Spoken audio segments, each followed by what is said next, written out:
আপনাদের একটা প্রপার্টি দেখাই। এটা হচ্ছে যে জম্মুর রাজা হরি সিংজি বা অমর সিংজি, হরি সিংজির পিতা।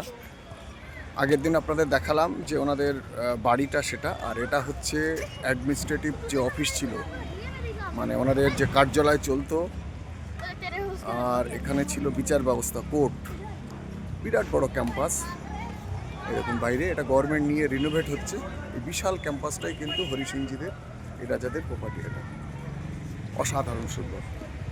এর ভিতরে এখন তো এটা পার্কের মতো ইউজ হচ্ছে, কাজও চলছে প্রচুর। আমি সবটা তো আপনাদের দেখাতে পারলাম না, ঠিক আছে, প্রচুর এখানে কাজ চলছে।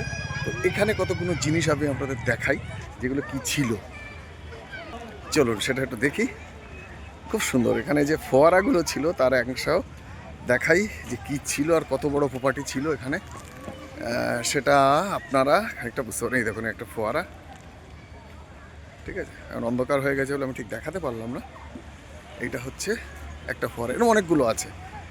এখানে একটা বেদি করে উঁচু করা, সেখানে কোনো প্রোগ্রাম হতো। আর পুরো দেখুন দূর থেকে যেগুলো দেখাচ্ছে না ভাই, গাছের পেছনে দেখুন একটা বিল্ডিং, বিশাল বড় ক্যাম্পাস। মানে আমাদের রাইটার্স বিল্ডিংয়ের চত্বরে যেটা আছে, ধরুন reserve bank, writers building, telephone ভবন, এই চত্বর যেটা আছে, এই এত বড় জিনিসটা নিয়ে, রেল ভবন টবনগুলো নিয়ে যত বড় আছে কলকাতায়, অত বড় একটা জায়গা আছে। কত সুন্দর, কত প্রপার্টি ছিল এই রাজাদের। চলুন এই একটা অংশ আপনাদের দেখানো গেল, সঙ্গে থাকুন।